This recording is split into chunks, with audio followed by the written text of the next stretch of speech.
ছেলে মেয়ে আপনার জন্য কি করবে, আপনাকে আমি কি দিয়ে বুঝাই? একটা লোক এসে বলছে, আল্লাহর নবী, আমার আব্বা মারা গেছেন, জমি জায়গা ছেড়ে গেছেন, ওসিয়ত করে যাননি।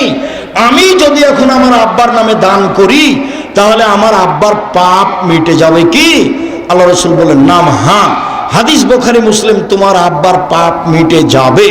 তখন তিনি ছোট বড় বললেন না, পাপ মিটে যাবে বললেন। একজন লোক এসে বলছে, আল্লাহ নবী, কাদ উফতালাত উম্মি, আমার মা হঠাৎ মারা গেছে, লাউ তাকাল্লামাত তাসাদ্দাকাত, আমার মা কথা বলতে পারলে দান করতেন।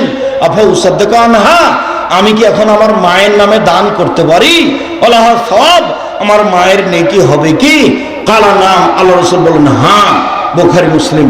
এই ছেলে, তোমার মায়ের নামে কয়দিন দান করেছো? করো না কেন? কেউ 10 লাখ করে, তুমি 10 টাকা করবা। কেউ 10,000 করে, তুমি 1 টাকা করবা। ফকির পেলে তুমি বলবে, আল্লাহ আমার মার নামে এটা টাকা দান করলাম, আমার দাদির নামে এটা করলাম। তোমার দানের জন্য চেয়ে আছে। আপনি মহিলা মানুষ, আল্লাহ নবী বারবার আপনাকে বলছেন যে জাহান্নাম থেকে বেঁচে যাওয়া দান করেনি। সেদিন আব্দুর রহিম রামেশ্বরপুরে বিস্তারিত বলছিল, মনে হয় দানের উপরেই ছিল।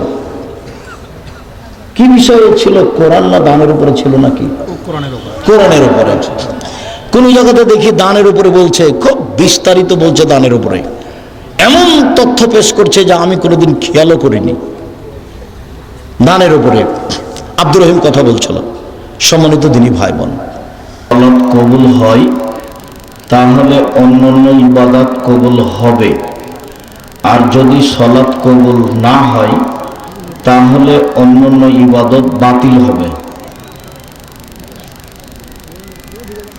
আবু হুরায়রা রাদিয়াল্লাহু তাআলা আনহু বলেন, রাসূল সাল্লাল্লাহু আলাইহি ওয়াসাল্লাম বলেছেন, আউয়ালু মা ইসআলুল আবদু ইয়াউমাল কিয়ামাহ সালাহ, বিচারের মাঠে আদম সন্তানকে প্রথম যেটা জিজ্ঞাসা করা হবে সেটা হলো সালাত। ফাইন সালাহাত সালাহাল্লাহু সায়রা আমালিহি, যদি সালাত টিকে যায় সব ইবাদত টিকে যাবে।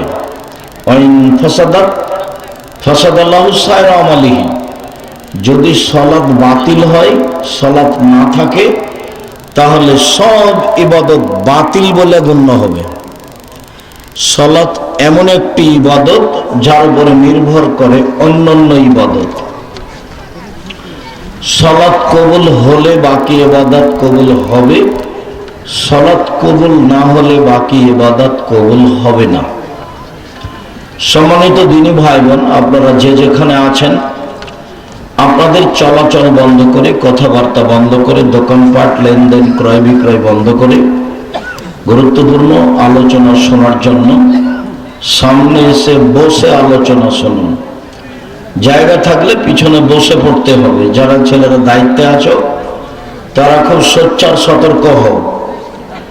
আজকে নতুন নয় যে তোমাদেরকে বলে পরিবেশ কন্ট্রোল করতে হবে। জায়গা থাকলে কেউ দাঁড়িয়ে থেকে আলোচনা শুনতে পাবেন না। আল্লাহ রাসূল এমনটা বলতেন না, করতেন না। তিনি কথা বললে সাহাবীগণকে বসতে বলতেন। আমরাও আপনাদেরকে বসার জন্য আন্তরিকভাবে অনুরোধ জানাচ্ছি। যারা আপনারা মহিলা মানুষ আছেন, স্বভাব গতি একটু পরিবর্তন করেন, কথা না বলে বক্তব্য শোনার চেষ্টা করেন। এসেছেন তো বক্তব্য শোনার জন্য, তো গল্প করছেন কেন? আর একজন কাঁধের উপর দিয়ে চলে গেলে মুখ খুলবেন না। একটু শরমবোধ ইতস্তবোধ করেন। বহুদিন থেকে আপনাদের মাঝে আসি, কিন্তু পরিবর্তন বোঝা যায় না। সবাই পরিবর্তন হয় না এই কথা নয়, কিন্তু আপনি কথা বলছেন কেন? আপনি মহিলা মানুষ, শরম হয় না কেন আপনার? আপনি একটু বিবেচনা করবেন। আর এটা একটা দিনই বৈঠক, আপনার গায়ের উপর দিয়ে আরেকজন চলে গেলে আপনি মুখ খুলবেন না। এসেছেন, কিছুক্ষণ বসে থাকেন, আপনার কিছু না কিছু উপকার করব ইনশাআল্লাহ। আনাস রাদিয়াল্লাহু তাআলা আনহু বলেন, আল্লাহর নবী বলেছেন, as-সালাতু সালাসাতু আফলাসিন, সালাত 3 ভাগে বিভক্ত।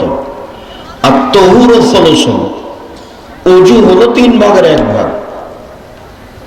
আর রুকু সালাসুন, রুকু হলো 3 ভাগের 1 ভাগ, সুজুদ সুলুসুন, সিজদা হলো 3 ভাগের 1 ভাগ। ফামান আদাহা বিহাক্কিহা কুবিলাত সালাতুহু কুবিলা সায়রা আমালিহি। যে ব্যক্তি ঠিক ঠিক রুকু সিজদা করলো, সুন্দর করে ওযু করলো, তার সালাত কবুল করা হবে। আইন রুদ্দাত আলাইহি সালাতুহু, তার উপরে যদি সালাত ফেরত দেওয়া হয়, রুকু ভালো হয়নি, সিজদা ভালো হয়নি, ওযু ভালো হয়নি, এই কারণে যদি সালাত কবুল না করা হয়, তাহলে বাকি সব ইবাদত বাতিল হবে। হাদিস সহিহ। ইবাদতের জগতে সবচেয়ে দামি ইবাদত দান, এ কথাই ঠিক। দান দিয়ে জান্নাত কিনা যায়, আর সালাত দিয়ে জান্নাত পাওয়া যায়। তো দুটা দুই রকম। দান দিয়ে জান্নাত কিনা যায়, সালাত দিয়ে জান্নাত পাওয়া যায়। এরপরেও সালাত এমন একটা ভিন্ন ধরনের ব্যতিক্রম ইবাদত, যদি সালাত কবুল না হয় তাহলে দান বাতিল বলে গণ্য হবে। অথচ ওটা ভিন্ন জিনিস, এটা ভিন্ন জিনিস। হজ করলে মানুষ হয়ে যায় সেই দিনের মতো যেদিন তার মা তাকে জন্ম দিয়েছে, নিষ্পাপ হয়ে যায়। মানে হজ একটা বড় ইবাদত, এ কথাই ঠিক। তারপরেও যদি সালাত তার কবুল না হয়, তাহলে এত বড় ইবাদত হজ বাতিল হবে। সালাত এমন একটি ইবাদত যার উপরে নির্ভর করে অন্যান্য ইবাদত।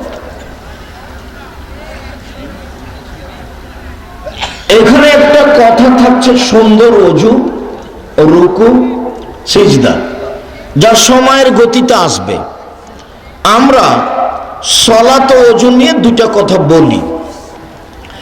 আবু হুরায়রা রাদিয়াল্লাহু তাআলা আনহু বলেন, এই ছেলে দেখো তো সামনে যে দু একজন লোক দাঁড়িয়ে আছে, তো তোমরাই কি দায়িত্ব পালন করছো, সেটাই কি দাঁড়িয়ে আছে?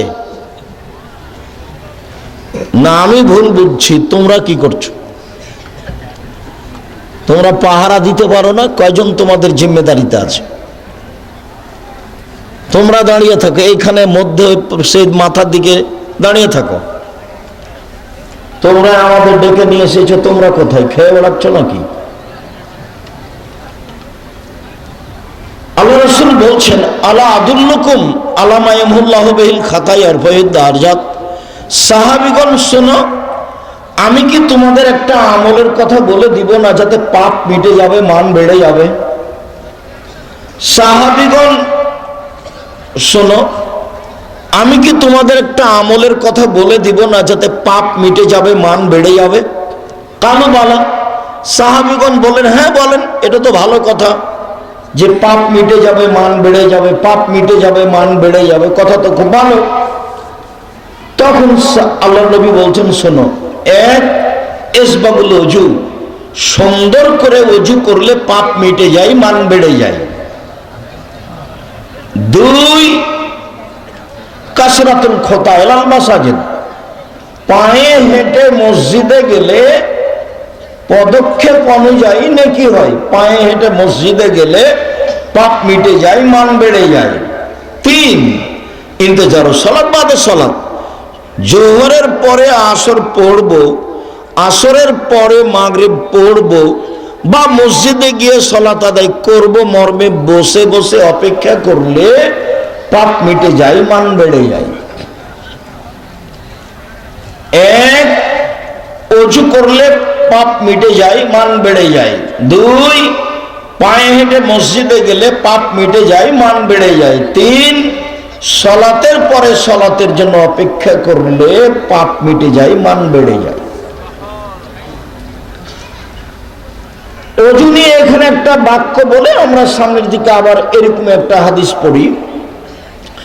আবু হুরায়রা রাদিয়াল্লাহু তাআলা আনহু বলেন, আল্লাহর নবী বলেছেন, ওযু ইয়াহদু মাকানা কাবলাহু, অজু অতীতের সব পাপকে মিটিয়ে দেয়। অজু কিন্তু খুব গুরুত্ব সহকারে করা লাগবে। মিরপুর দাওয়া সেন্টার আব্দুর রাজ্জাক বিন ইউসুফ জুমার খুতবা দিয়ে আপনি দেখতে চাইলে বিস্তারিত দেওয়া আছে, পবিত্রতা নিয়ে 2-3 মাস যাবত আলোচনা আছে। তো সুন্দর অজু কি তা আমরা বিস্তারিত বলেছি। এতটুক যে প্রত্যেকটা অঙ্গ ধর পরে পানি দিয়ে ধর নাম, দ্বিতীয়বার ধর, ধোয়া জায়গায় পানি দিয়ে ধর নাম, তৃতীয়বার ধোয়া। এ হলো সুন্দর অজু। কবজি পর্যন্ত একবার ধুইতে যদি 10 বার পানি লাগে লাগুক, কবজি পর্যন্ত ভিজে গেলে একবার ধোয়া। ধোয়া জায়গায় পানি দিয়ে ধর নাম, দ্বিতীয়বার ধোয়া। ধোয়া জায়গায় পানি দিয়ে ধর নাম, তৃতীয়বার ধোয়া। চলেন, আব্দুল্লাহ ইবনে আব্বাস রাদিয়াল্লাহু তাআলা আনহু বলেন, এক রাসূল সাল্লাল্লাহু আলাইহি সাল্লাম বলেছেন যে আল্লাহ তাআলা বললেন, ইয়া মুহাম্মদ হাল তাদরি ফিমা ইয়াত্তাসিমুল মালাউল আলা। মুহাম্মদ, আপনি কি বলতে পারেন উপরে কি নিয়ে হইচই হচ্ছে? সাহাবীগণ, ফেরেশতাগণ কি বলা বলি করছেন, এটা কি আপনি বলতে পারেন? তখন আমাদের নবী বলেছেন, না, জি আমি বলতে পারি। ফিল কাফারা, কি করলে আদমের ছেলে মেয়ের পাপ মিটে যাবে, মান বেড়ে যাবে, এ নিয়ে কথা হচ্ছে উপরে। জি আমি বলতে পারি, কি করলে আদমের ছেলে মেয়ের পাপ মিটে যাবে, মান বেড়ে যাবে, এই নিয়ে কথা হচ্ছে। আর একটু কথা, আল্লাহ তাআলা আমাদের নবীকে ডাকতেন মুহাম্মদ বলে। মুহাম্মদ, আপনি কি বলতে পারেন উপরে কি নিয়ে হইচই হচ্ছে? এ দেখেন, আল্লাহ আমাদের নবীকে ডাকছেন মুহাম্মদ বলে। জিবরাইল আলাইহিস সালাম আমাদের নবীকে ডাকতেন মুহাম্মদ বলে। মুহাম্মদ আখবিরনি আনিল ইসলাম, আমাকে ইসলাম সম্পর্কে বলেন। জিবরাইল বলছে, আমাদের নবী জিবরাইলকে ডাকতেন মুহাম্মদ বলে। জিবরাইল আমাদের নবীকে ডাকতেন মুহাম্মদ বলে। আল্লাহ আমাদের নবীকে ডাকতেন মুহাম্মদ বলে। আর সাহাবীগণ আমাদের নবীকে ডাকতেন এভাবে, আল্লাহ রাসূল, আমি এটা করব। আল্লাহ রাসূল, আমাকে একটা আমলের কথা বলে দেন তো। আল্লাহ রাসূল বলেছেন, আল্লাহ রাসূল করেছেন, আল্লাহ রাসূল খেয়েছেন, এইভাবে সাহাবীগণ বলতেন। আর ভারত, বাংলাদেশ, পাকিস্তানের আলেম ওলামা জনগণ বলে হুজুরে পাক সাল্লাল্লাহু আলাইহি সাল্লাম বলেছেন। হুজুরে পাক, হুজুর মানে হলো হাজির, যিনি মরেননি। নবী মুহাম্মদ সাল্লাল্লাহু আলাইহি সাল্লাম মরেননি, যার জন্য ওই নামটা ওরা বাড়িয়ে দিয়েছে যে হুজুরে পাক সাল্লাল্লাহু আলাইহি সাল্লাম।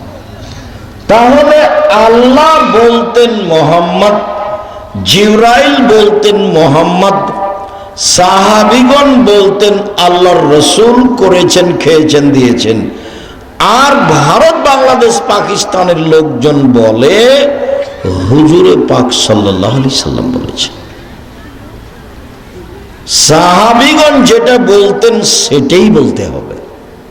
আল্লাহ নবী বলেছেন, আল্লাহ নবী করেছেন, আল্লাহ নবী খেয়েছেন, এইভাবে বলতে হবে। হুজুরে পাক নয়, ওটা মিথ্যা কথা। আমাদের নবী বললেন, জি হ্যাঁ আমি বলতে পারি। ফেরেশতাগণ বলা বলি করছেন উপরে যে আদমের ছেলেমেয়ের পাপ মিটে যায় কিসে, মান বেড়ে যায় কিসে? এক, ইসবাগুল ওযু, সুন্দর করে ওযু করলে পাপ মিটে যায়, বেড়ে যায়। দুই, আল মাসির আল আকদাম ইলাল জামাতে, পায়ে হেঁটে মসজিদে গেলে পাপ মিটে যায়, মান বেড়ে যায়, পাপ মিটে যায়, মান বেড়ে যায়। তিন, আল মাকসু ফিল মাসাজিদ বাদা সালাত, সালাতের পরে মসজিদে বসে বসে তাসবিহ তাহলিল জিকির আজকার করলে পাপ মিটে যায়, মান বেড়ে যায়। এরপর আল্লাহ নবী বলছেন, মান ফালা হাদা আশাবে খায়রিন ও মাতাবে খায়রিন, এমনটা যে করলো তার মরে যাওয়া ভালো, তার বেঁচে থাকা ভালো, তার মরে যাওয়া ভালো, তার বেঁচে থাকা ভালো। এমনটা যে করলো তার মরে যাওয়া ভালো, তার বেঁচে থাকা ভালো। তারপরে আল্লাহর নবী বলছেন যে এরপরে লোকটা হয়ে যাক ইয়াউমিন ওয়ালাদাতহু উম্মুহু মিন খাতিয়াতিহি, লোকটা হয়ে যায় সেই দিনের মতো যেদিন তার মাতাকে জন্ম দিয়েছে, নিষ্পাপ হয়ে যায়। এই ছেলে, এদিকে খেয়াল করো। সুন্দর করে ওযু করলে, পায়ে হেঁটে মসজিদে গেলে, সালাতের পরে বসে তাসবিহ করলে এক, পাপ মিটে যায়, মান বেড়ে যায়। দুই, এখন মরে যাওয়া ভালো, বেঁচে থাকা ভালো, দুটাই সমান। মরে যাওয়া ভালো, বেঁচে থাকা ভালো।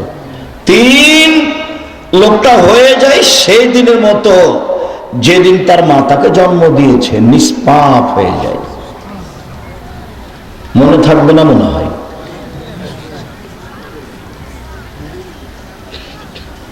মানুষের পাপ মিটে যায়, মান বেড়ে যায়। এক। দুই, মরে যাওয়া ভালো, বেঁচে থাকা ভালো। তিন, হয়ে যায় সেই দিনের মতো যেদিন তার মাতাকে জন্ম দিয়েছে, নিষ্পাপ হয়ে যায়। এই মেয়ে মানুষ, তুমি গল্প করছো কেন? সরবানে তুমি খেয়াল করো না আমি কি বলছি? বলেন, মহিলা মানুষ আপনি বলেন তো দেখি, কি আপনি বসে আছেন নাকি, ধান্দা করছেন নাকি, কথা বলছেন কেন? এক, পাপ মিটে যায়, মান বেড়ে যায়। দুই, মরে যাওয়া ভালো, বেঁচে থাকা ভালো। তিন, হয়ে যায় সেই দিনের মতো যেদিন তার মাতাকে জন্ম দিয়েছে, নিষ্পাপ হয়ে যায়। এই তিনটে হয়। তিনটে কি কি বলেন তো দেখি? এক, একটা মনে নাই, পাপ মিটে যায়, মান বেড়ে যায়। দুই, মরে যাওয়া ভালো, বেঁচে থাকা ভালো। তিন, সেদিনের মতো যেদিন তার মাতাকে জন্ম দিয়েছে। এবার কাজও তিনটা হয়ে যায়, তিনটা তো কাজও তিনটা। এক, সুন্দর ওযু। দুই, পায়ে হেঁটে মসজিদ। তিন, সালাতের পরে বসে তাসবিহ তাহলিল করা। একবার সালামের পরে লাফ দিয়ে উঠেছে, কি যে ওকে ফোড়ে, সালাম দিয়ে লাফ দিয়ে উঠেছে। গেছে পরে, আসবে আগে।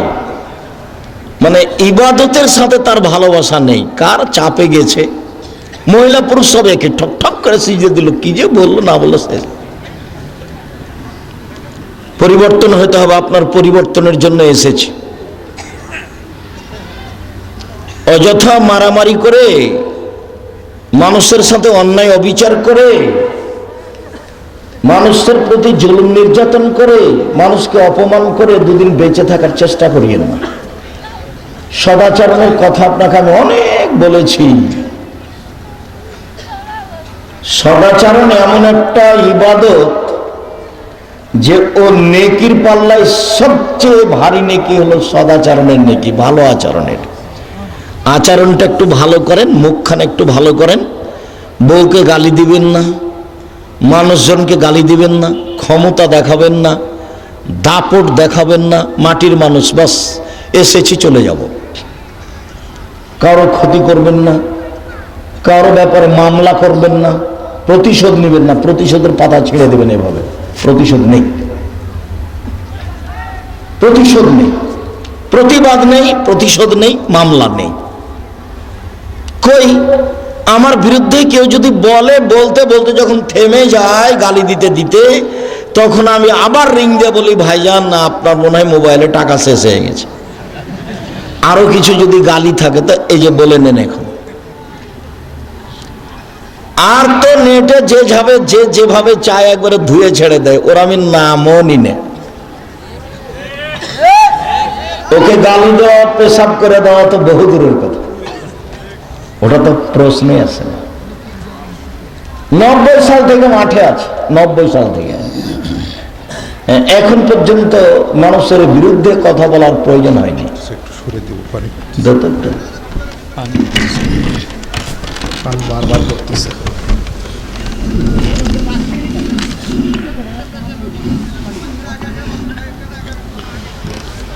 সম্মানিত দিনী ভাই বোন, প্রতিশোধ নেই, প্রতিবাদ নেই, মামলা নেই। জীবনে কারোর বিরুদ্ধে মামলা করতে যাবেন না, কোর্ট নেই। প্রতিশোধ নেই, প্রতিশোধ নিবেন না, খালি মাপ। আল্লাহ বলছেন আমাদের নবীকে, ফাফু আনহু, আপনি মানুষকে মাফ করুন। আস্তাগফিরুল্লাহুম, মানুষ যে আপনাকে গালি দিয়ে পাপ করেছে এই জন্য পাল্টাবে, মানুষের জন্য আল্লাহর কাছে ক্ষমা চান। মানুষের বিরুদ্ধে যাওয়া তো বহুদূরের কথা। মানুষের বিরুদ্ধে যাবেন না জীবনে কোনোদিন। কাউকে খাটো করবেন না, কাউকে অপমান করবেন না, দল সংগঠন করবেন না। দল সংগঠন করলে আপনার ভিতরে সংকীর্ণতা আসবে। মানুষের বিরুদ্ধে বদনাম করা ছাড়া আপনার বাঁচার কোনো পথ থাকবে না। কারো পক্ষে যাবেন না, মাথাটা খালি থাকবে, একবারে ভিতরটা খালি থাকবে, কারো পক্ষে নয়, কারো বিপক্ষে নয়। মুহাম্মদ সাল্লাল্লাহু আলাইহি সাল্লামের সাথে বাস 5 ওয়াক্ত সালাত, হালাল রুজি, কোরআন তেলাওয়াত, আড্ডা পিটা হারাম। আড্ডা পিটা জীবনের জন্য হারাম। মসজিদে নামাজ পড়ে এসে, এশার সালাত পড়ে এসে দোকানে বসে যে আপনি গল্প করছেন, ল্যাংটা মেয়ে যে নাচছে, তো ল্যাংটা মেয়েকে দেখে চক্ষু ঠান্ডা করে, কলিজা ঠান্ডা করে জান্নাত কিনতে যান। এটা স্বভাব হলো আপনার স্বভাবই খারাপ, আপনার খাসলত খারাপ, আপনার অভ্যাস খারাপ। কেমনি আপনি বলছেন যে আমি ভালো মানুষ? আপনার শরম হয় না কেন? আপনার হায়া হয় না কেন? আপনার লজ্জা হয় না কেন? আপনি দোকানে বসে আড্ডা পিটবেন কেন? কেন আপনার শরম হয় না কেন? 5 ওয়াক্ত সালাত, হালাল রুজি, কোরআন তেলাওয়াত, অন্তত সূরা ইখলাস 3 বার পড়লে বাস নেকি লুটে নেন। নেকি লুটে নেন, ব্যাগ ভর্তি করে নেন, শ্বাস বন্ধ হলেই সময় শেষ। একবার ইখলাস পড়লে 10 পারা, আর একবার পড়লে 10 পারা, আর একবার পড়লে 10 পারা, 30 পারা পড়েন। দোকানে বসে আড্ডা পিটেন কেন? পুরুষ মানুষ আপনি, আপনার স্ত্রী ভ্যানিটি ব্যাগ নিয়ে বাজারে যায় কেন? বগুড়া যায় কেন? ওর স্বামী মরেছে, ওর দেবর মরেছে, ওর ভাসুর মরেছে, ওর বাপ মরেছে, ওর শ্বশুর মরেছে, ওর গ্রামবাসী মরেছে, ওর বংশের লোক মরেছে। ও কোন শরমে বাজারে যায়? কোন লজ্জায় যায়? কোন হায়ায় যায়? আপনি কা পুরুষ সেজন্য যায়? পুরুষ আপনাকে আমি মানুষই মনে করি না, আপনি একটা পশু প্রাণীর মতো। বুঝে না ওরা, অন্তর আছে বুঝে না, দেখেও দেখে না ওরা, চক্ষু আছে দেখে না, শোনেও শোনে না ওরা, কান আছে শোনে না। উলাইকা কালানাম, তারা পশু প্রাণীর মতো, তারা গরু ছাগলের মতো, তারা কুকুর শ্রীগালের মতো, বালু মাজাল বরং তার চেয়ে খারাপ। আপনি আছেন, আপনার স্ত্রী আছে, আপনার ছেলে আছে, আপনার মেয়ে আছে, আপনার জামাই আছে, সবাই মিলে টিভি চালু করে দিয়ে ল্যাংটা বেটি ছেলে দেখছেন, তখন আপনি মানুষ? আপনাকে যে মানুষ বলে সেই পশু। আমি তো বলিনি কোনোদিন আপনাকে। আপনার চরিত্রকে আমি গরু ছাগলের মতো মনে করি, কুকুর শ্রীগালের মতো মনে করি, পশু প্রাণীর মতো মনে করি।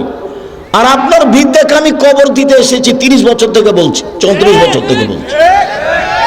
আপনি পুরুষ মানুষ, আপনার বউ ভ্যানিটি ব্যাগকে হাতে করে যায় কেন বাজারে? যাবে কেন? কই, আমরা তো কোনোদিন যাইনি, আছি তো বেঁচে। পুরুষ মানুষই যায় না, বেটি ছেলে মহিলা তো বহু দূর কথা। আপনার কেন চলে? আপনার শরীরে রক্ত নাই, সবই পুজ। আপনার খারাপ লাগে না। তোমার অবশ্য ওভাবে সাড়া চাইনি, তোমার মাই এখন বসে আছে ল্যাংটা হয়ে। তোমারই একটু শরম হওয়া দরকার, তোমার একটু লজ্জা হওয়া দরকার। আর তোমার বাপকে তুমি চাচা বলবে, আজ থেকে বাপ বলিও না, তোমার বাপের কারণে এটা হয়েছে। এই কথা আমি বহুদিন বলেছি, তোমার মায়ের কারণে এটা হয়েছে। বহুদিন বলেছি যে মা হলে 4টে জিনিস লাগে। মা হলে কটা জিনিস লাগে? 4টে। এক, তু আল্লাহ মহম্মদ, ও তার ছেলে মেয়েকে বিদ্যা শিখিয়ে দিবে, তার মানে মা। 2 হলে তু আব্দে বাহন্না, তার ছেলে মেয়েকে শিষ্টাচার শিখিয়ে দিবে, তার মানে মা। 3 অলে তুরাজ্জলাহন না, ছেলে মেয়েদেরকে চুল চিরনি করে পরিপাটি করে সাজগোজ করে রাখতে হবে, তার নাম মা। 4 অলে তাকুমা আলাইহিন না, ছেলে মেয়েদের উপরে পাহারা দিবে, তার নাম মা। 4টে, 1 বিদ্যা শিখাবে, 2 শিষ্টাচার শিখাবে। শিষ্টাচার কি জিনিস? শিষ্টাচার কি জিনিস? 3 পরিপাটি করে রাখবে ছেলে মেয়েকে। 4 পাহারা দিবে। তোমার মা যদি পাহারাই দেয় তো তোমার গায়ে 10 লেখা আছে এই গেঞ্জি কেন? তোমার গায়ে কার্টনওয়ালা গেঞ্জি কেন?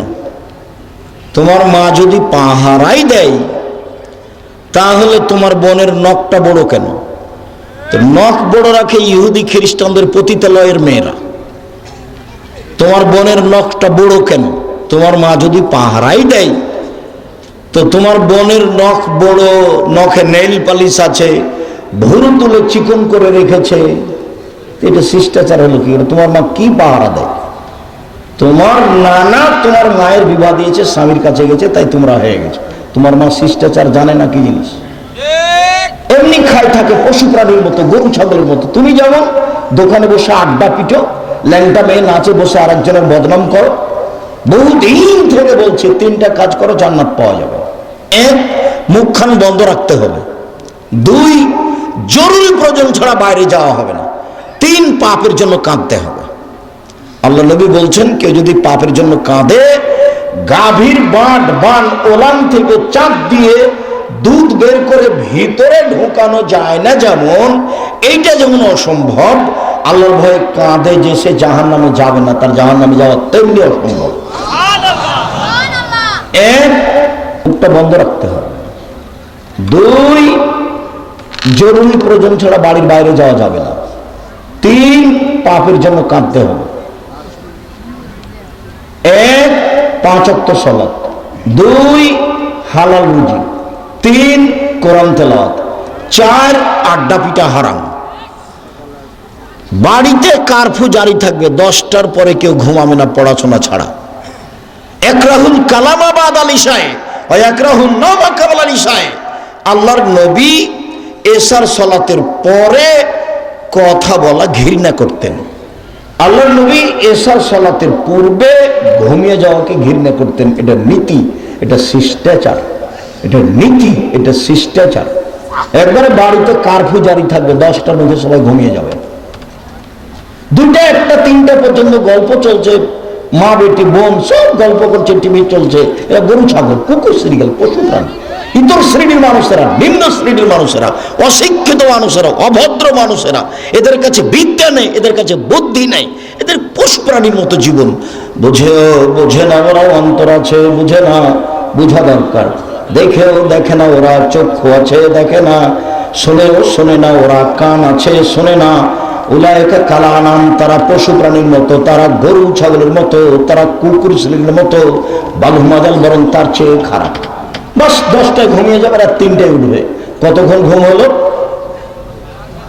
5 ঘন্টা। রাত 3টায় উঠে সুন্দর করে ওযু করে 2 রাকাত সালাত আদায় করে এখন প্রয়োজনীয় কথা বলতে হবে। ছেলে দাও, মেয়ে দাও, বগুড়া শহরে জমি দাও, একটা ভ্যান দাও, পরিবারটা সুন্দর করে দাও, যা প্রয়োজন সেটার কথা বলতে হবে। দেওয়ার জন্য প্রতীক্ষমান কে বলবে? জীবনটা তো তার গরু ছাগলের মতো। ও তো রাত 2টায় ঘুমিয়েছে। ওই ঘরে ওর মা দেখে মোবাইলে ল্যাংটা মেয়ে, এ দেখে ওর বাপ দেখে, স্বামী দেখে, ও ঘরে আর ছেলে দেখে, ও ঘরে আর মেয়ে দেখে। গোটা পরিবারটাই কুকুর শ্রীগালের মতো, পশু প্রাণীর মতো। বিবেচনা নেই, বিবেচনা করে বলো জিনিসই নাই। বিবেচনা কি জিনিস? কোরআন মাজিদে হাজারো জায়গাতে আল্লাহ বলছেন লা ইয়াকিলুন, ওরা বিবেককে চর্চা করে না, ওরা বিবেককে চর্চা করে না, ওরা বিবেক বিবেচনা করে কথা বলে না, বিবেক বিবেচনা করে, বিবেক দিয়ে বিবেচনা করে, চিন্তা ভাবনা করে জীবন কাটায় না। এমনিতে 4-এ পড়ে মেয়ে, 3টা প্রাইভেট,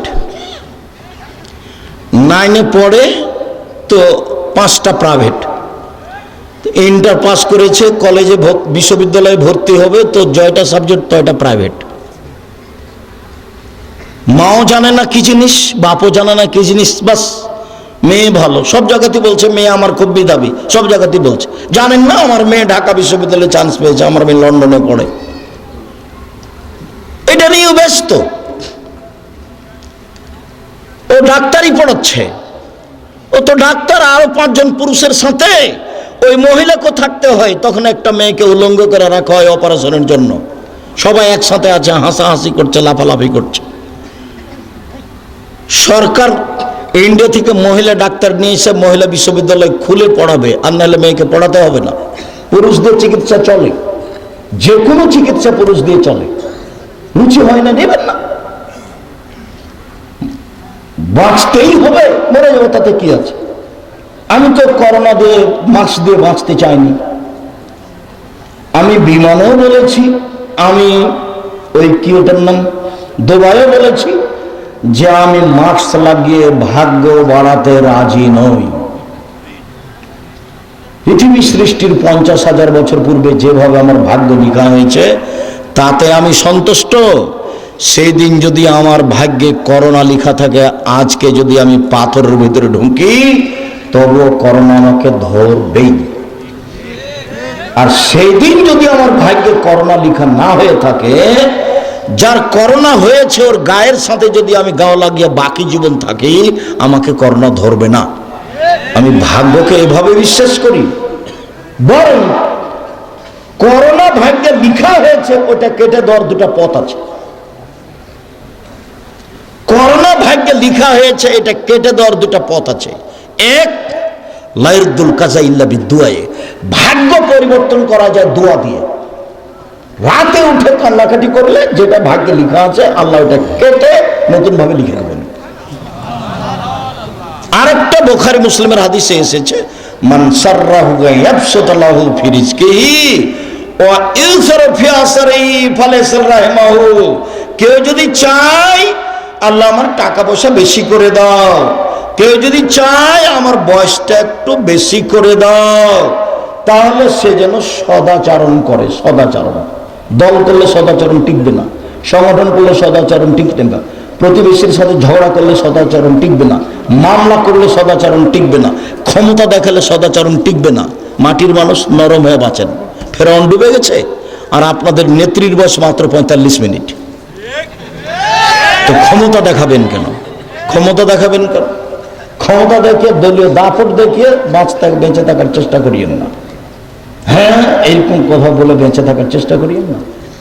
বদনাম করে, গীবাত করে একদিন বেঁচে থাকার দরকার নেই। বদনাম ছাড়া, গীবাত ছাড়া, বিরোধিতা ছাড়া বাঁচা যায়। এই যে দেখেন, বাজারে না গিয়ে বাঁচা যায়, যে আছি।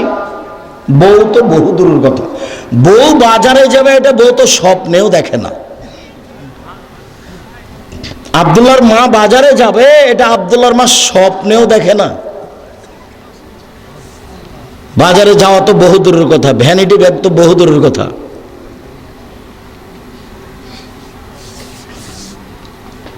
তো আপনার চলছে কেন? আপনি কাপুরুষ, অশিক্ষিত মানুষ, সেই জন্য চলছে। আপনার জীবন পশু প্রাণীর মতো। এই মেয়ে, কথা বলছো কেন? তোমার বাপ নেই, তোমার মা নেই, তোমার মা কি করে? তোমার মা হলে 4টা জিনিস লাগে। এক, তোমার মা তোমাকে বিদ্যা শিখাবে। কি বুঝে তোমার মা তোমাকে বিদ্যা শিখাবে? 2, শিষ্টাচার শিখাবে। শিষ্টাচার কি জিনিস? শিষ্টাচার তো তোমার মায়ের কাছে ঘোড়ার ডিম। ঘোড়ার ডিম কেউ দেখেনি, মানুষে বলে ঘোড়ার ডিম। তো শিষ্টাচার ও ঘোড়ার ডিম কেউ জানে না শিষ্টাচার কি জিনিস। শিষ্টাচার কি? তোমার মা তো তোমার ছোট বোন ভাইয়ের পেশাব পায়খানার জন্য একটা পট কিনে নিয়ে এসেছে, সেটা ঘোড়া। এই ঘোড়াটা তো আমাদের বাসায় 1 মিনিটও থাকবে না, হয় মাথা কেটে দেওয়া হবে, নাহলে বাইরে ফেলে দেওয়া হবে। তো কই, তোমার মা তো রেখেছে, মাস মাস বছর বছর আছে। তোমার মায়ের কোনো অনুভূতি কাজ করে না। তোমার মা নাকি মাস্টার ডিগ্রি পাস, কি পাস কেল কে জানি, আল্লাহ ভালো জানে। একটা উপদেশ বই আছে, বইয়ের নাম ছবি মূর্তি। আল্লাহ নবী বাড়িতে ঢুকে কোনো পাত্র জাতীয় যদি ছবি মূর্তি পেতেন, তাহলে একবার ভেঙে চৌচির করে দিতেন। বাড়িতে ঢুকে কোনো কাপড়ের ছবি মূর্তি আছে এটা দেখলে এবারে কাপড়কে টুকরা টুকরা করে ছেড়ে দিতেন, দরজায় দাঁড়িয়ে যেতেন, দরজায়। তোমার মা একটা নিয়ে এসেছে, প্লেট কিনে নিয়ে এসেছে, তাতে চিংড়ি মাছ আছে। তোমার মা একটা বাটি কিনেছে তরকারির, সেটা হলো রুই মাছ। তোমার মা একটা আয়না কিনেছে, সেটা হলো কাতল মাছ। বলো তোমার মা শিক্ষিতা? পশু প্রাণীর মতো জীবিকা নির্বাহ করে হবে? বলুন হিসাব। ক্ষমতা দেখাবেন না, দাপট দেখাবেন না, দোকানে বসে আড্ডা পিটবেন না, মাথায় টুপি দিয়ে ল্যাংটা মেয়েকে দেখে জীবন কাটাবেন না। জান্নাতের মেয়ে এরকম নয়। জান্নাতের মেয়ে ভোগ করা খুব টাফ ব্যাপার। জান্নাত যা কিছু আছে অন্য কিছু শুধু নারী দিয়ে সাজানো আছে। আর এমন চ্যালেঞ্জ করেছেন ওদের ব্যাপার, আল্লাহ তাআলা বলছেন জান্নাতের নারী এত সুন্দরী, ওরা এত সুন্দরী, ওরা এত সুন্দরী, ওদেরকে দেখে মনে হবে ঝিনুকের মধ্যে লুকানো মুক্তা। ওদেরকে কোনোদিন জিন স্পর্শ করেনি, ওদেরকে কোনোদিন মানুষ স্পর্শ করেনি। ওদের মাথায় থাকবে লম্বা লম্বা কপড়া কপড়া কুচকুচে কালো চুল। ওদের চক্ষু হবে লম্বা লম্বা ডাগর ডাগর টানা টানা। সুন্দরী হওয়ার জন্য যত পথ ঘাট আছে সব তাদের কাছে আছে। এই নারী ভোগ করতে হলে এই পতিতালয়ের মেয়ে, রং মাখানো মেয়েকে দেখে চক্ষু ঠান্ডা করে, কলিজা ঠান্ডা করে দিন রাত কাটিয়ে জান্নাতের মেয়ে ভোগ করার হিসাব থাকে না জানো? চরিত্র পরিবর্তন করতে হবে আজকে, এখনই। ভাই ভাই গন্ডগোল হয়েছে আপনার কারণে। আপনি বড়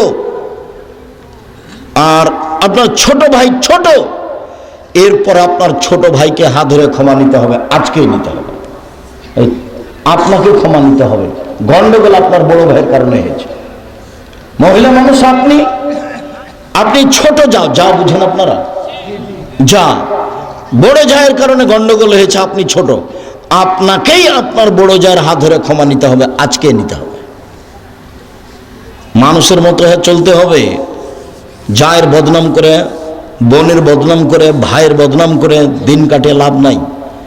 সন্ধ্যা হয়ে গেছে, সময় শেষ। একদিন দেখেছিলাম বয়স 40, তারপরে দেখছিলাম 60, তারপরে দেখি আর নেই। এই সময় নিয়ে ক্ষমতা দেখায়েন না। আপনার চালচলন দেখে, আপনার স্ত্রীর চালচলন দেখে, আপনার মেয়ের ঢং ঢিটাং দেখে আমি খুব কষ্ট পাই। আপনি পুরুষ মানুষ, আপনার মেয়ে প্যান্ট পরে হাটে বাজারে যায়, আল্লাহ নবী বলছেন 3 শ্রেণীর মানুষ জান্নাতে যাবে না। তার মানে আপনি আছেন, আপনার মেয়ে আছে। 3 শ্রেণীর মানুষ জান্নাতে যাবে না, তার মধ্যে আপনি আছেন, আপনার মেয়ে আছে। তাহাজ্জুদ করে কি করবেন?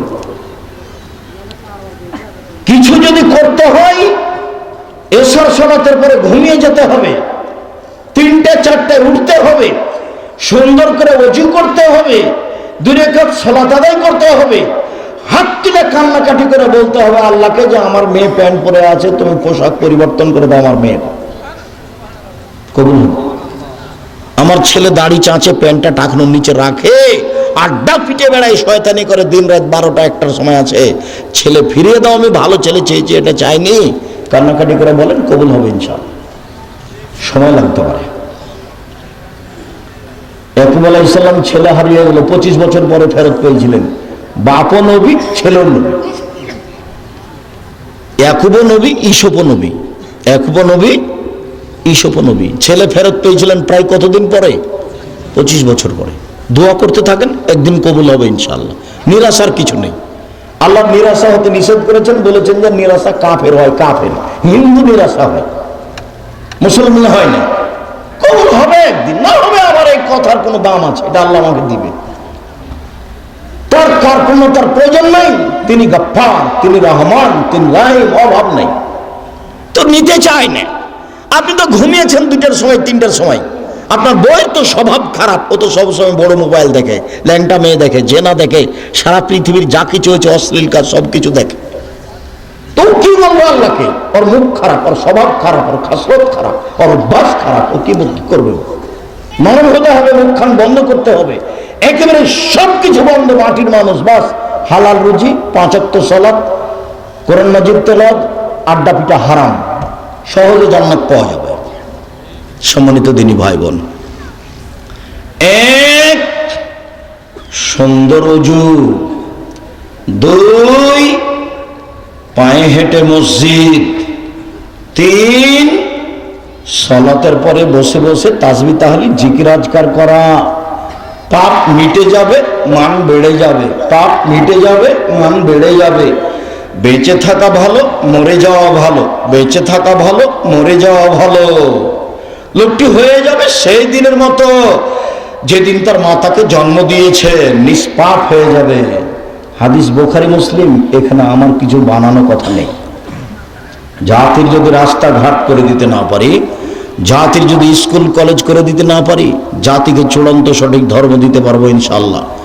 ধর্মের ব্যাপারে জাতিকে ফাঁকি দিয়ে পরকাল হারাতে রাজি নই। উমামা বাহিলি রাদিয়াল্লাহু তাআলা আনহু বলেন, রাসূল সাল্লাল্লাহু আলাইহি সাল্লাম বলেছেন, পৃথিবীর মানুষ সাল্লু খামসাকুম, 5 ওয়াক্ত সালাত আদায় করো, সুমু শাহরাকুম, রমজান মাসে রোজা থাকো, অদ্দু যাকাত আমওয়ালিকুম, মালের যাকাত বের করো, অতুজা আমরিকুম, বড় মানুষ জ্ঞানী গুণীদের মেনে চলো, তাদখুলু জান্নাতা রাব্বিকুম, তাহলে সহজেই তোমাদের প্রতিপালকের জান্নাতে চলে যেতে পারবা। মানুষের জন্য জান্নাত বানানো আছে,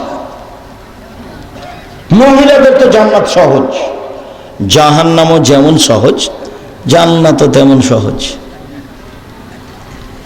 বলছেন যে 4টে কাজ করলে জান্নাত, সব দরজা খোলা আছে, যাও।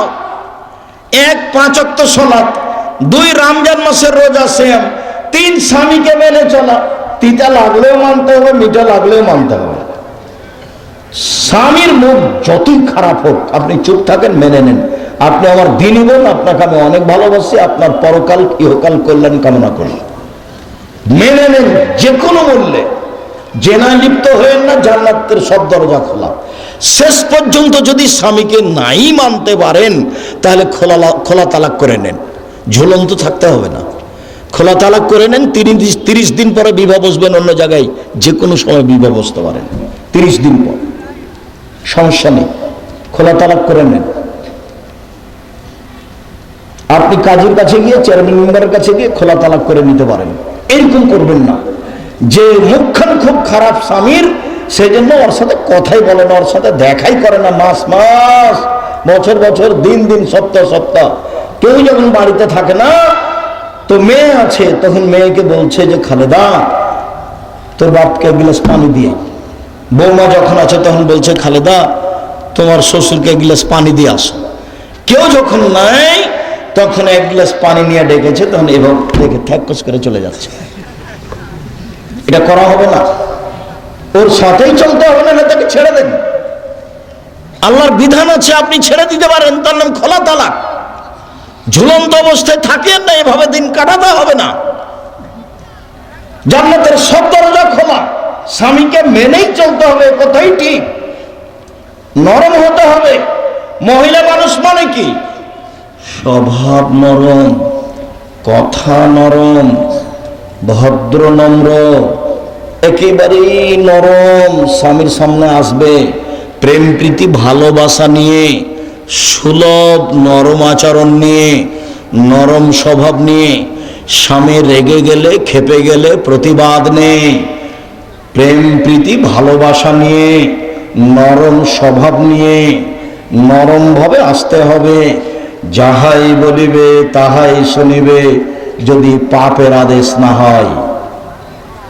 তাহলে ভালো মহিলা, শয়তান সুযোগ পাবে না। স্বামীকে বলবে যা দিবেন তাতে খুশি। মোটা কাপড়ে যদি আপনি খুশি, আমি খুশি। চিকন কাপড়ে যদি আপনি খুশি, আমি খুশি। যেভাবে আপনি চান সেভাবে আমি চাই, তাহলে এখানে শয়তান আর কোনো সুযোগ পাবে না। আর একবার যদি বলে যে কই তুমি কোনোদিন আমাকে দিনাজপুর স্বপ্নপুরী নিয়ে গেলে না, তুমি আমাকে একটা নতুন কাপড় দিলে না ভালো দামি, তখন শয়তান খালি বারবার বলবে বল বল তোর স্বামীকে বল কাপড় দেনা ভালো, বল তোর স্বামীকে স্বপ্নপুরী নিয়ে গেলে, বল তোমার সংসারই করবো না, তুমি আমার কোনো কথাই মানো না। দেখেন শয়তান বলছে। তো তখন আবার শয়তান আর স্বামীকে বলছে, বল তুই করবি না তো যা, তুই করবি না তো যা। এগুলো কে বলাচ্ছে বলেন তো? তখন এবার মন খারাপ হয়ে গেছে, তুই ছেড়ে দে, 1 মিনিটও থাকবো না, তুই তালাক দিয়ে দে, আমি 1 মিনিটও থাকবো না। তখন বলছে তালাক, তালাক, তোকে 100 তালাক, 1000 তালাক, যা। ছেলে ছিল 3-4টা ছেলে মেয়ে ছিল। এখন শয়তান চলে গেছে, তালাক দেওয়া হয়ে গেছে, এখন শয়তান আর নেই। ইন্না লিল্লাহি ওয়া ইন্না ইলাইহি রাজিউন। এবার 3টে ছেলে, যে কি করা যায়? তো হুজুরকে জিজ্ঞাসা করেছে, বলছি 1 রাতের জন্য বিবাহ দিতে হবে। এটা তো আরো কঠিন হয়ে গেল, 1 রাতের জন্য বিবাহ দিতে হবে, এই আবার কেমন ধর্ম? বাঁচার পথ কি? আব্দুর রাজ্জাক সাহেবকে খুঁজে দেখো, ভাইজান এ ঘটে গেছে, কি করা যায় ভাইজান? আমিও কাঁদছি, আমার বউ কাঁদছে। তা আমি আর কি বলবো? আমি এখন বলছি যে একটু বুদ্ধ হুসায় না, বউকে মারতে হয়, তালাক ব্যবহার করতে হয় না, তালাক শব্দ মুখে আনবেন না, তালাক মানে গেছে। আল্লাহর নবী বলছেন যে স্ত্রীকে দেখাশোনা করবে স্বামী, স্বামীর দায়িত্ব, জিম্মেদারি যেটা স্ত্রী পায়।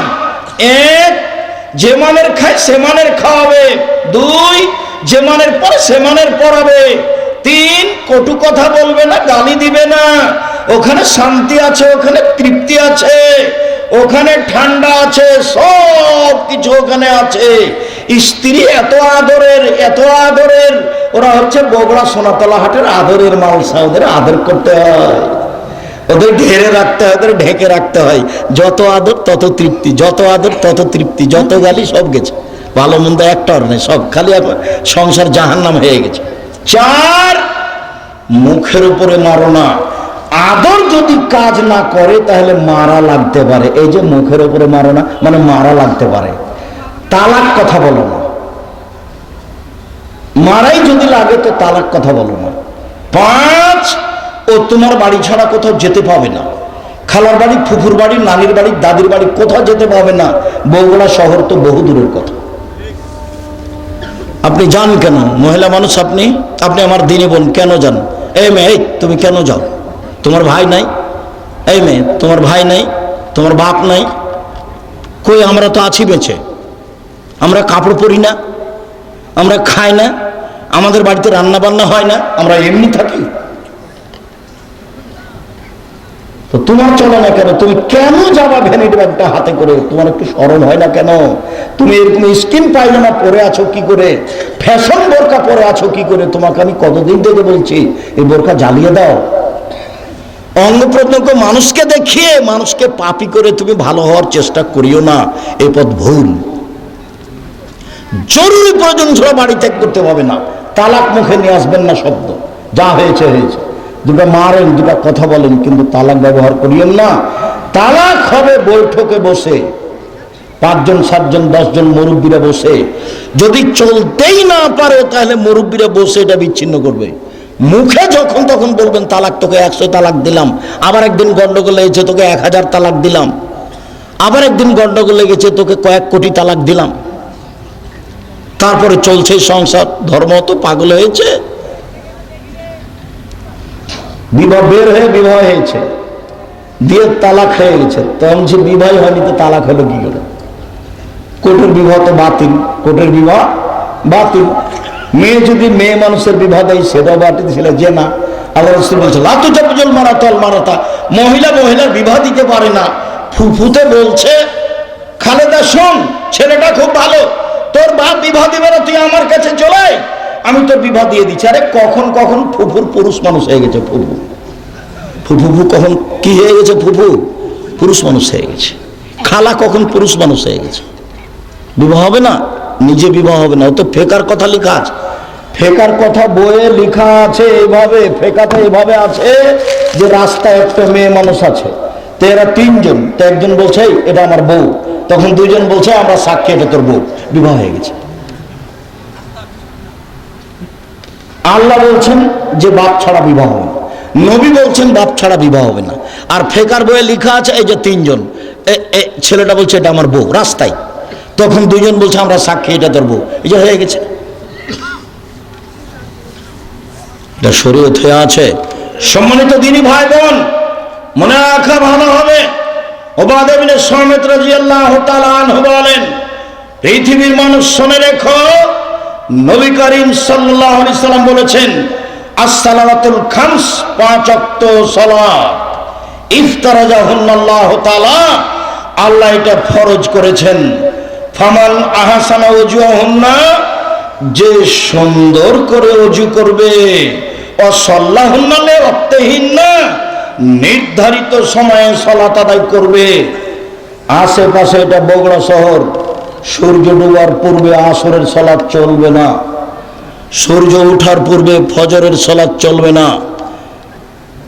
সাল্লাহুন্না লিওয়াক্তিহিন্না, নির্ধারিত সময়ে সালাত আদায় করতে হবে। 3টা, 3:30, 3:15 হলে এখন আসর আদায় করতে হবে। 12:30, 1:45, 1টায় জোহর আদায় করতে হবে। সূর্য ডুবার সাথে সাথে মাগরিব আদায় করতে হবে। ফজর 6টা, 6:15, 5:45 এরকম সময় আদায় করতে হবে। যে মসজিদে সূর্য ওঠার আগে ফজর হয় সেখানে সালাত আদায় করা হবে না, সেখানে বাড়িতে আদায় করতে হবে। যেখানে সূর্য ডুবার আগে আসরের সালাত আদায় হয় সেখানে সালাত আদায় করতে হবে না, বাড়িতে সালাত আদায় করতে হবে। এই ছেলে, কাছাকাছি চলে এসেছি, থামো একটু। সম্মানিত দিনী ভাই বোন, ফাতাম্মা রুকুহুন্না ওয়া খুশুহুন্না, ভয় ভীতি নিয়ে সালাত আদায় করলো। ফাকানা লাহু আলাল্লাহি আহাদুন ইয়াগফিরা লাহু, তাহলে আল্লাহর সাথে একটা চুক্তি হয়ে গেল। এই কথাটা একটু বুঝতে হবে। এইটা এই পর্যন্ত পৌঁছানোর জন্য তাড়াহুড়া করছিলাম। সুন্দর করে ওযু করলো, সময় মতো সালাত আদায় করলো, ভয় ভীতি নিয়ে সালাত আদায় করলো। এবার আল্লাহর সাথে লিখিত চুক্তি হয়ে গেছে। আল্লাহ আপনাকে ক্ষমা করে দিবেন, আল্লাহ আপনাকে মাফ করে দিবেন, লিখিত চুক্তি হয়ে গেছে। এইভাবে যদি সালাত আদায় না করে, ফালাইসা লাহু আহাদুন আলাল্লাহ, তখন আল্লাহর সাথে কোনো চুক্তি হয়নি। ইনসা আযাবাহু ওয়া ইনসা তারাকাহু আও গাফারা লাহু, চাইলে শাস্তি দিবেন, চাইলে ক্ষমা করবেন, চাইলে শাস্তি দিবেন, চাইলে ক্ষমা করবেন। আবার বুঝাই, একটু আমার দিকে খেয়াল করো তো। আমি এত গভীর রাতে আসতে চাইনি, আমিও চেয়েছিলাম রাত 10টার সময় আসব। কেন দেরি হয় অপ্রয়োজনীয় ভাবে তা আমি বুঝে উঠতে পারি না। আর মসজিদের আদায় আমি এভাবে চাইনি। মসজিদ খড়কুটা দিয়ে বানাতে হবে, যেদিন পারবে সেদিন টিন দিয়ে বানাবে, যেদিন পারবে সেদিন ইট দিয়ে বানাবে। এইভাবে বছরের বছর মসজিদের উন্নয়ন। মসজিদের উন্নয়ন কি? মসজিদের উন্নয়ন কি? মাদ্রাসা চলে, মক্তব চলে, জামিয়া সালাফিয়া চলে। দেশের সর্ববৃহৎ প্রতিষ্ঠান জামিয়া সালাফিয়া শূন্যের উপরে আছে, যার নিচে কোনো কিছু নেই। আমি যেমন কচুর পাতার পানি, কচুর পাতার পানি বুঝেন না? কচুর পাতার পানি, কচুর পাতার উপরে একটু পানি আছে, বাতাসে এসেছে, খালি টলমো টলমো টল, পড়লো। তা আমিও তেমন কচুর পাতার পানি, জামিয়া সালাফিয়া শূন্যের উপরে আছে। বাংলাদেশের সর্ববৃহৎ আয়াতনে, শিক্ষা মানে, শিক্ষক গুণে, শিক্ষক সংখ্যায়, ছাত্র সংখ্যায় সর্ববৃহৎ প্রতিষ্ঠান জামিয়া সালাফিয়া। প্রায় 5000-এর বেশি ছেলে মেয়ে লেখাপড়া করে জামিয়া সালাফিয়ায়। 300 জনের বেশি শিক্ষক শিক্ষিকা শিক্ষকতা করেন জামিয়া সালাফিয়ায়। 519 জন ইয়াতিম আছে। শিরক মুক্ত প্রতিষ্ঠান জামিয়া সালাফিয়া, বিদআত মুক্ত প্রতিষ্ঠান জামিয়া সালাফিয়া, দল মুক্ত প্রতিষ্ঠান জামিয়া সালাফিয়া, সংগঠন মুক্ত প্রতিষ্ঠান জামিয়া সালাফিয়া, হিংসা মুক্ত প্রতিষ্ঠান জামিয়া সালাফিয়া, দেশের সর্ববৃহৎ প্রতিষ্ঠান জামিয়া সালাফিয়া। রাজশাহী যেটা, সেটা 40 বিঘা জমির উপরে। মেয়েদেরটা হতে যাচ্ছে প্রায় 70 বিঘা জমির উপরে। রূপগঞ্জ নারায়ণগঞ্জ প্রায় 100 বিঘা জমির উপরে। যেটা আপনার দিনাজপুর, সেটা প্রায় 20 বিঘা জমির উপরে। এই যে সামনে বৃহস্পতিবার শুক্রবার সম্মেলন আছে দিনাজপুরে, আর ফেব্রুয়ারি 13-14 আছে রূপগঞ্জের নিজস্ব প্রতিষ্ঠান প্রায় 100 বিঘা জমির উপরে। 22 বিঘা খালি মেয়েদের জন্য, 33 শতকের বিঘায় নিজের প্রতিষ্ঠান যাবেন 13-14 সম্মেলনে। বিমানবন্দর যেটা বাস ট্রেন স্টেশন, সেখানে নেমে যাবেন। পূর্বাচল কাঞ্চন ব্রিজ বাণিজ্য মেলার পিছনে, বাস একটাই কথা মনে রাখতে হবে, পূর্বাচল কাঞ্চন ব্রিজ বাণিজ্য মেলার পিছনে। শুধু বাণিজ্য মেলাটা মনে রাখলেই হবে। পাকিস্তানের আলেম ওলামা থাকবেন, বাংলাদেশের আলেম ওলামা থাকবেন, ইন্ডিয়ার আলেম ওলামা থাকবেন, সৌদি আরবের আলেম ওলামা থাকবেন, 4টা দেশের আলেম ওলামা থাকবেন। তার নাম জামিয়া সালাফের সম্মেলন। 17 লাখ টাকা খরচ হয়েছে রাজশাহীতে। রূপগঞ্জে কত টাকা খরচ হবে তা আমি বলতে পারছি না, খরচ শেষে আমাকে জানে সেটা বুঝতে পারবো। 32 লক্ষ টাকা মাসে বেতন লাগে জামিয়া সালাফে। প্রায় জমি সব কিনা, যেটা রূপগঞ্জ নারায়ণগঞ্জে একটা মসজিদ তৈরি হচ্ছে 200 শতক জমির উপরে 2 একর, যাতে 7 থেকে 10,000 মানুষ সালাত আদায় করতে পারবে। যেটা রাজশাহীতে হয়ে গেছে 4 তলা, ওটা 90% জমির উপরে আছে। যান না কেন, নিজের জিনিস দেখতে যাবে। গাবতলিতে বাড়ি, 10 টাকা দেন কিনা আমি জানি না, তবে প্রতি মাসে 32 লক্ষ টাকা বেতন লাগে। আর ইতেসাম পত্রিকা লাখ লাখ টাকা খরচ করে আপনি বের করছেন। ইতেসাম পত্রিকার টাকা আমার নয়, বই পুস্তক যেগুলো বের করি সেটা আমার টাকা, আমি ছাপাই। আর আপনি ছাপানো আল ইতেসাম পত্রিকা কেন আপনি নেন না আমি জানি না। 50টা প্রশ্নের উত্তর আছে। 12 জন বড় বড় মুফতি আছে দেশের, একবারে সর্বোচ্চ আলেম। একবারে আপনার জামিয়া সালাফের বানারসের যিনি হেড মুহাদ্দিস, তিনি আপনার রাজশাহীতে এখন হেড মুহাদ্দিস, তিনি এই ফতোগুলি দেখেন, আমরা সাথে থাকি। এটা হচ্ছে আল ইতেসাম পত্রিকা। সারা দেশ জুড়ে আব্দুল্লাহ মক্তব চালু করতে চাচ্ছে। একবারে টেকনাফ থেকে তেঁতুলে টেকনাফ পর্যন্ত আব্দুল্লাহ মক্তব চালু করতে চাচ্ছে। মক্তবের ভিত্তিতে মানুষের কোরআন শিক্ষা, আদর্শ শিক্ষা, আকীদা শিক্ষা দিতে হবে। সারা দেশ জুড়ে তারা জামিয়া সালাফে চালু করতে চায়, সারা দেশ জুড়ে তারা মক্তব চালু করতে চায়। তারা আল ইতেসাম পত্রিকা বের করে, তারা সারা দেশের আলেম ওলামাকে সুন্দর করে কোরআন তেলাওয়াতের জন্য, যে কোনো মানুষকে সুন্দরভাবে কোরআন শিক্ষা দেওয়ার জন্য, আকীদা শিক্ষা দেওয়ার জন্য একটা ব্যবস্থা করেছে, প্রশিক্ষণের ব্যবস্থা। যাওয়া ফ্রি, খাওয়া ফ্রি, থাকা ফ্রি, বই ফ্রি। যান রাজশাহীতে, ওদের সাথে যোগাযোগ করেন। যাওয়া ফ্রি, আসা ফ্রি, থাকা ফ্রি, খাওয়া ফ্রি, বই ফ্রি, সব জামিয়া সালাফে ব্যবস্থা আছে। আপনি না জানলে, না দেখলে, না করলে আমি কি করতে পারি? আপনার জন্যই করেছি এগুলো। দেশ জুড়ে মক্তব চালু করতে চাই আপনার জন্য, সারা দেশে বড় বড় প্রতিষ্ঠান করতে চাই আপনার জন্য। এই সারা দেশ জুড়ে মক্তবের চেষ্টা প্রচেষ্টা আপনার জন্য। অনলাইন আল ইতেসাম টিভি আপনার জন্য, আল ইতেসাম পত্রিকা আপনার জন্য, আল মাজাল্লা একটা আরবি পত্রিকা আপনার জন্য, সব কিছু আপনার জন্য। আপনার ছেলে মেয়েদের জন্য এত বড় প্রতিষ্ঠান করছি, এর পিছনে খরচ হয় লাখ লাখ কোটি কোটি টাকা। আপনি ঘুমিয়ে থাকেন আর ঠিকই ঘুম থেকে এটা বদনাম করেন। কি দেখাচ্ছেন আপনি? বদনাম করবেন কেন? এদিকে দেখেন, যেভাবে আমি সালাত আদায় দেখাচ্ছি এভাবে সালাত আদায় করবেন। সুন্দর করে ওযু করবেন, ওযুর পূর্বে পেশাব পায়খানার কাজ থাকলে সেরে নেবেন। পেশাব পায়খানার পরে পানি দিয়ে পবিত্রতা অর্জন করবেন। আমার দিকে দেখেন, পানি দিয়ে পবিত্রতা অর্জন করার পরে হাতটা মাটি দিয়ে মাজবেন, সাবান দিয়ে মেজে নিতে পারেন। সুন্দর করে ওযু করবেন। পেশাব পায়খানার পরে আগে ঢেল টিস্যু পেপার, পরে পানি, এটা মিথ্যা কথা। পেশাব পায়খানার পরে আগে ঢেল টিস্যু পেপার, পরে পানি, এটা মিথ্যা কথা। আবার ঢেল টিস্যু পেপার নিয়ে 40 কদম হাঁটা, এটা নোংরামি।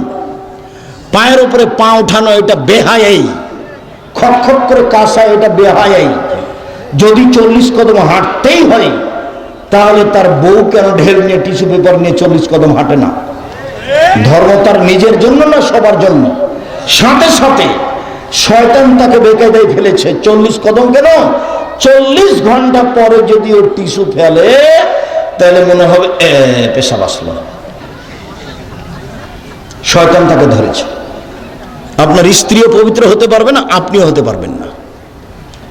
তখন ওই টয়লেটই থেকে যেতে হবে। বের হওয়ার সময় একটু কাপড়ে পানি ছিল, ইন্নালিল্লাহ, কাপড় আমার অপবিত্র হয়ে গেছে।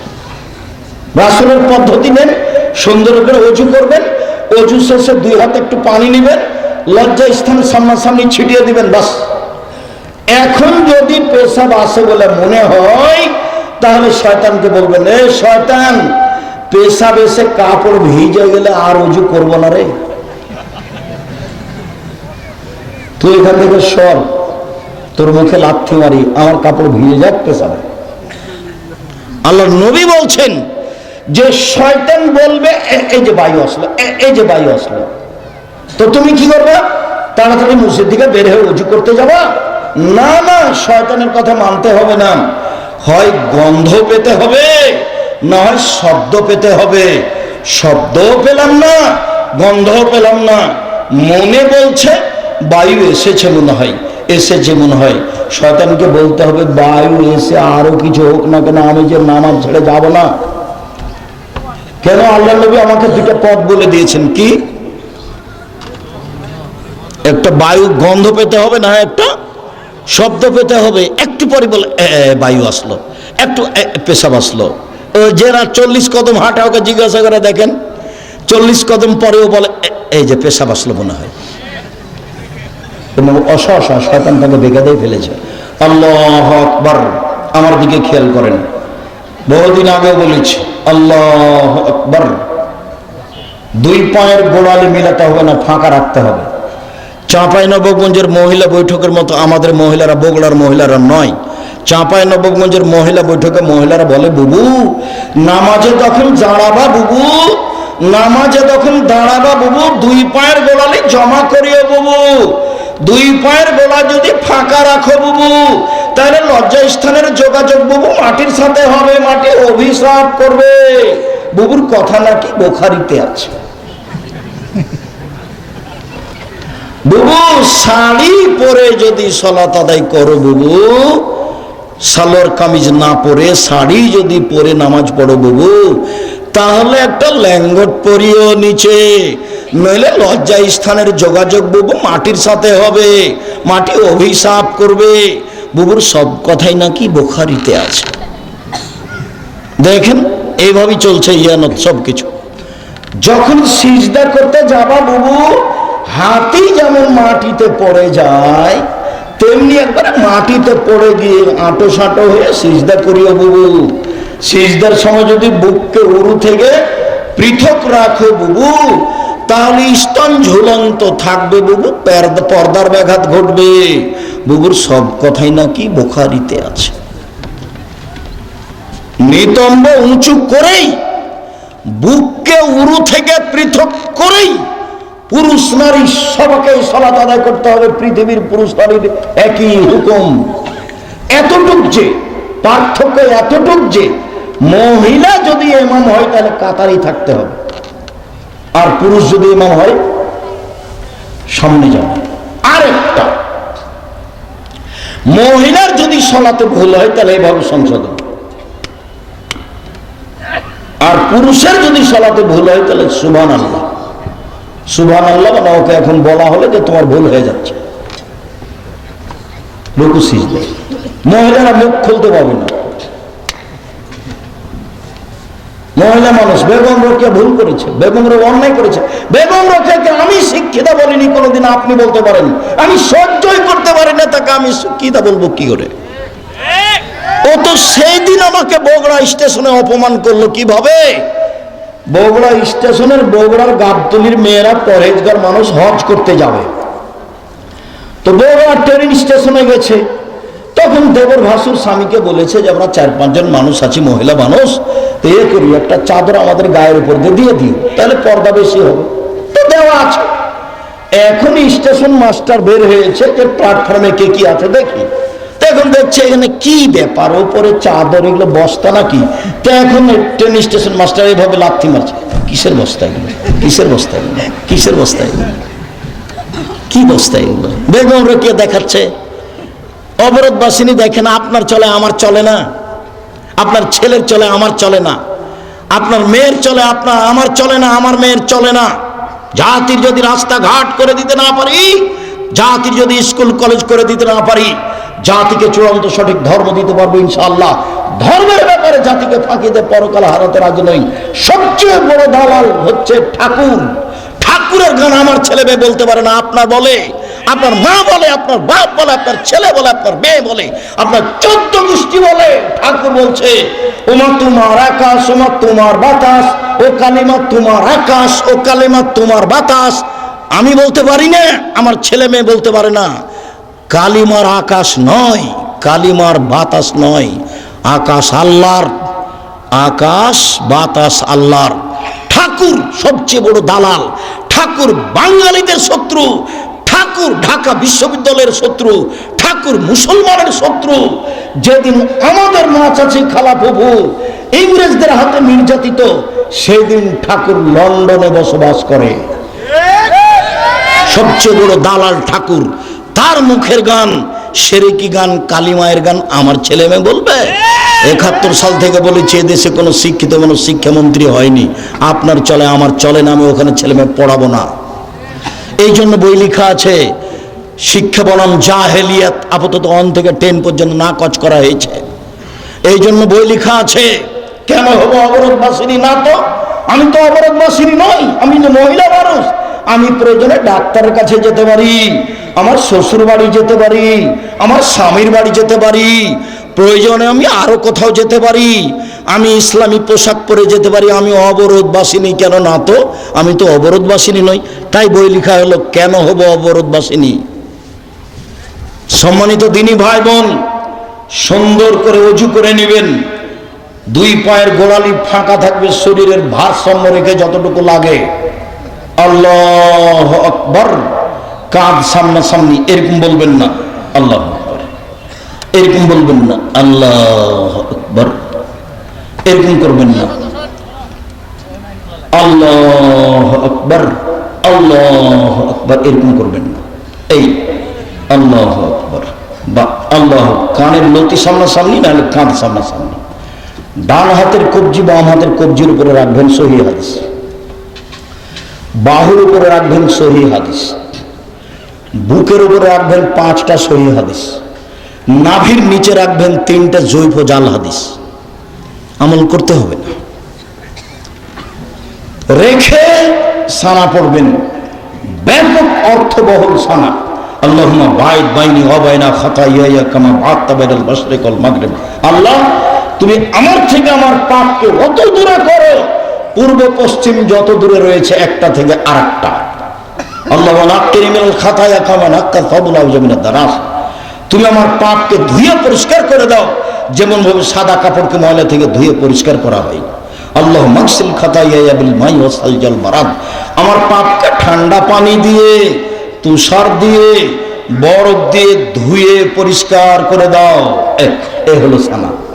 খেয়াল করে পড়তে হবে। আউযু বিল্লাহি মিনাশ শাইতানির রাজিম। মারদুদ বিতাড়িত শয়তান থেকে বাঁচতে চাচ্ছি। বিসমিল্লাহির রহমানির রহিম। পরম দাতা দয়ালু আরম্ভ করলাম। এবার শুরু হয়ে গেল। আলহামদুলিল্লাহি রাব্বিল আলামিন। বিশ্ব জগতের প্রতিপালকের প্রশংসা। আর রহমানির রহিম, তিনি হচ্ছেন পরম দাতা দয়ালু, মালিক ইয়াউমিদ্দিন, তিনি হচ্ছেন বিচার দিনের মালিক। ইয়াকা না'বুদু, একমাত্র তোমার ইবাদত করি। ওয়া ইয়াকা নাস্তাঈন, একমাত্র তোমার কাছে সাহায্য চাই। আমার একটা কথা শোনো, প্রশংসা করে তোমাকে বলছি। 1, প্রশংসা তোমার। 2, পরম দাতা দয়ালু তুমি। 3, বিচার দিনের মালিক তুমি। 4, তোমারই ইবাদত করি। 5, তোমার কাছে সাহায্য চাই, পীরের কাছে যায় না, তোমার কাছে সাহায্য চাই। আমার একটা কথা শোনো, ওরা বলছে ফুরফুরা শরীফে আসো, ওরা বলছে ঐক্য জোটে আসো, ওরা বলছে মাঝভান্ডারিতে আসো, ওরা বলে দল সংগঠন করো। আমি কোন পথে যাই? তুমি আমাকে একটা পথ দেখাও, ইহদিনাস সিরাতাল মুস্তাকিম।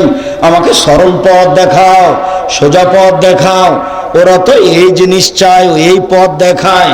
ওরা বলছে আমাকে রাজপথ দেখাও, নির্বাচন দেখাও। এক একজন এক এক রকম বলছে। আমি কি করি? আমি কোন পথে যাই?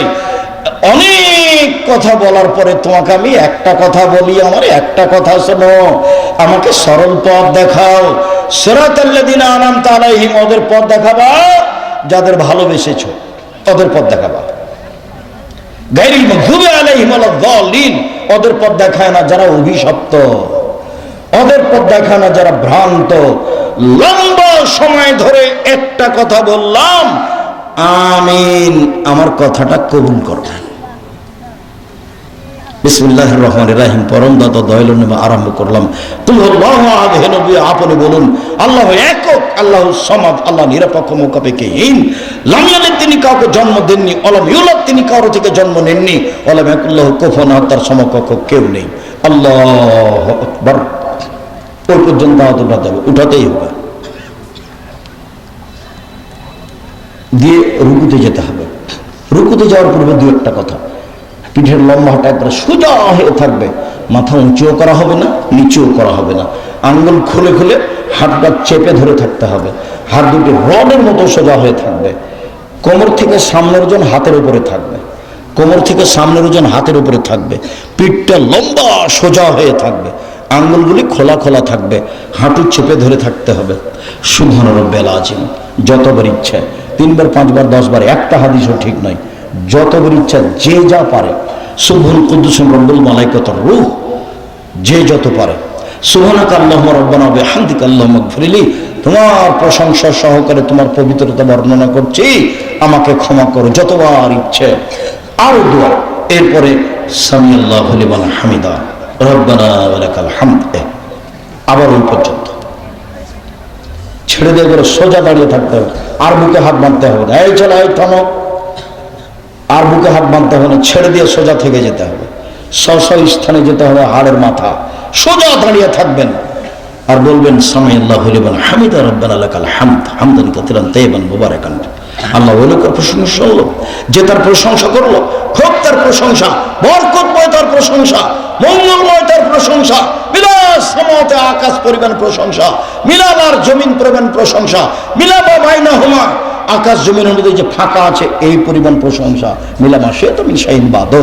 এরপরে তত প্রশংসা যত তুমি যাও, যত তুমি চাও, এরপরে তোমার তত প্রশংসা যত তুমি চাও। আমি আর কি বলি, তুমি যত চাও তত তোমার প্রশংসা। দাঁড়িয়ে দাঁড়িয়ে বলার পরে এবার সিজদায়, সিজদায় যাওয়ার পূর্বে জরুরি কথা, আগে আমার কথা শুনে নেন, তারপরে আল্লাহ নবী বললেন আমাকে 7 হাড়ের উপরে সিজদা করতে আদেশ করা হয়েছে। আদেশ, নাক কপাল এক, নাক আগে না কপাল আগে এ কথা নয়, দুটাই মাটিতে লেগে থাকবে, এটা হলো কথা।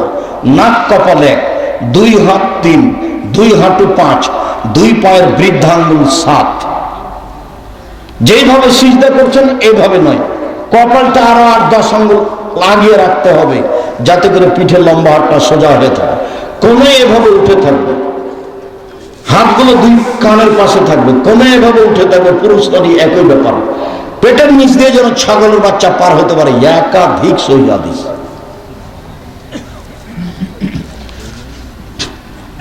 কানের পাশে থাকবে, কোণে এভাবে উঠে থাকবে, পায়ের গোড়ালি জমা থাকবে, পায়ের গোড়ালি এইভাবে জমা থাকবে, সহিহ হাদিস। চেষ্টা করে জমা করার চেষ্টা করতে হবে। যারা বলেছে বৃদ্ধাঙ্গুল নামানো যাবে না, ওর মিথ্যা কথা এটা। বলবেন সুবহান রাব্বিয়াল আলা যতবার ইচ্ছা, বলুন সুবহান কুদ্দুসুন রব্বুল মালাইকাতুর যতবার ইচ্ছা, বলুন সুবহানাকা আল্লাহুম্মা রাব্বানা ওয়া বিহামদিকা আল্লাহুম্মা ইগফিরলি যতবার ইচ্ছা, বলুন আল্লাহুম্মা ইগফিরলি জামবি কুল্লাহু দিক্কাহু জুল্লা ওয়া ওয়াল্লাহু আখিরা ওয়া নিয়াতাহু সিররা। আল্লাহ তোমার আগের পাপ, পরের পাপ, ছোট পাপ, বড় পাপ, প্রকাশ্য পাপ, অপ্রকাশ্য পাপ, জীবনে যত পাপ করেছি সব তুমি ক্ষমা করে দাও। উল্লেখ্য যে জামার হাত জড়ানো যাবে না, হাত জমা করতে নিষেধ করা হয়েছে। প্যান্ট উপরে জড়াতে হবে প্রয়োজনে, নিচে জড়ানো হারাম, কাবিরা গুনাহ, নিচে জড়ানো যাবে না। মহিলারা সলাতে দাঁড়াবে, চেষ্টা করবে টাকনো ঢেকে রাখা, পায়ের পাতা যেটা উপর সাইড ঢাকতে হবে, এটা জরুরি নয়, নিচের সাথে কাপড়টা যেন পায়জামা যেন টাকনো নিচে থাকে, পায়জামা যেন গোড়ালি পর্যন্ত চলে যায়, গোড়াল নিচে যেন ঝুলে থাকে মহিলাদের জন্য। এই ছেলে, উপস্থিত বৈঠকের দিনই মুসলিম বোন, কথা বলছেন নাকি? আপনাকে তো বলছি, চুপ থাকেন, এদিকে খেয়াল করেন। শাড়ি পরে সালাত আদায় করতে পারেন, কোনো সমস্যা নেই। মেক্সি পরেন, সালোয়ার কামিজ পরেন, সমস্যা নেই। এমন পায়জামা পরবেন না যেটা স্কিন গায়ের সাথে লেগে আছে, এমন পায়জামা পরবেন না যার ভিতরে আর একটা মানুষ ঢুকবে। এইসব নোংরামি পোশাক পরবেন না, এটা ভদ্রতা নয়, এটা শিক্ষা নয়।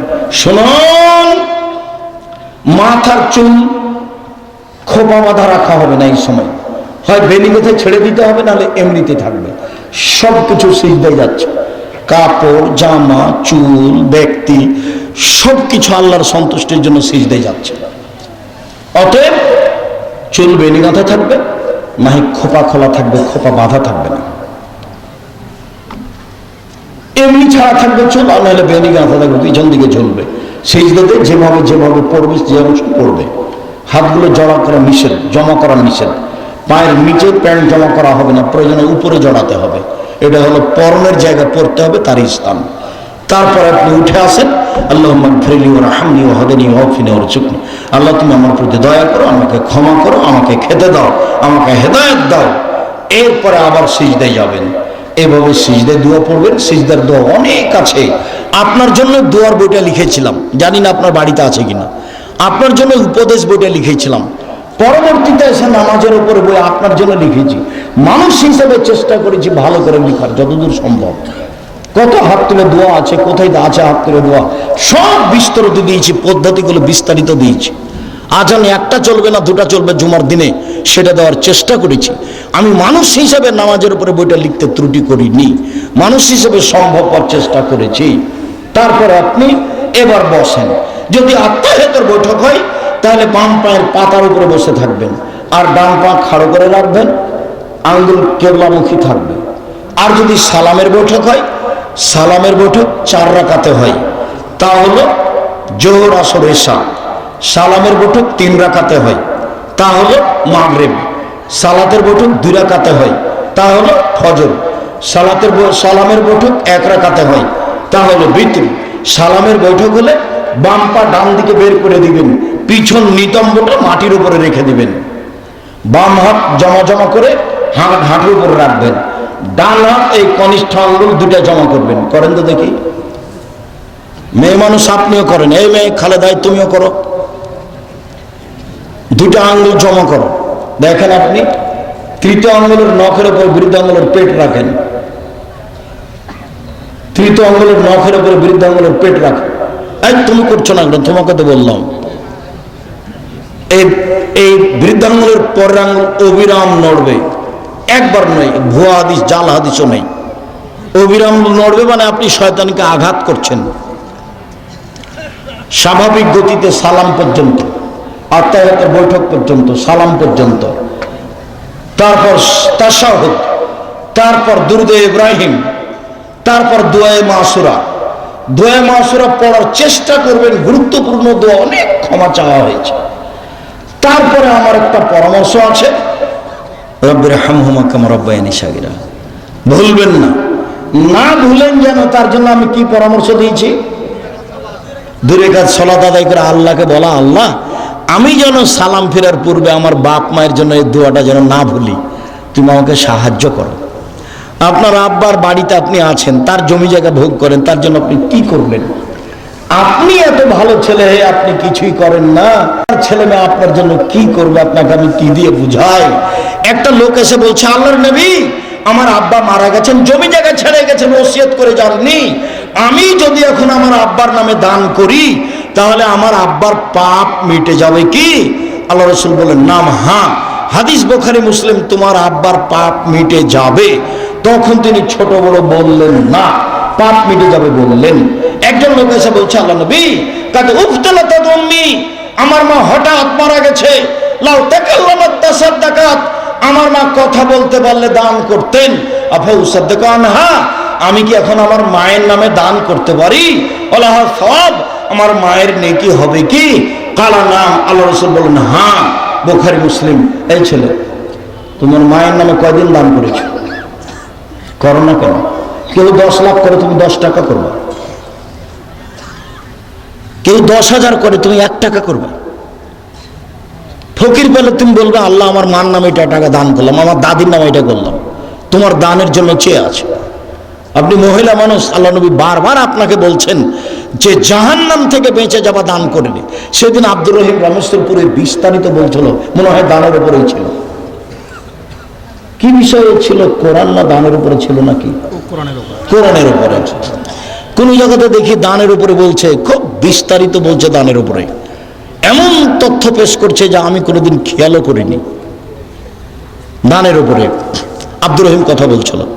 সম্মানিত দিনী ভাই বোন, শেষখানে বলা আছে দোয়ায়ে মাসুরাতে, ওয়াউযু বিকা মিনাল মাকসামি ওয়াল মাগরাম, তোমার কাছে বাঁচতে চাই বড় পাপ হতে, তোমার কাছে বাঁচতে চাই ঋণ কর্য হতে, তোমার কাছে বাঁচতে চাই বড় পাপ হতে, তোমার কাছে বাঁচতে চাই ঋণ কর্য হতে। ঋণ থাকলে জানাজাই হবে না, জাহান্নাম জান্নাত পরে। ঋণ আছে, জানাজা নেই। ব্যাংকে লোন নিয়ে ব্যবসা করিয়েন না, ব্যাংকে লোন নিয়ে বাড়ি গাড়ি করিয়েন না, এটা ভুল সিদ্ধান্ত। আপনাকেই সব জবাব দিতে হবে, আপনি হুঁশিয়ার হন। এরপরে যা আছে জিকির।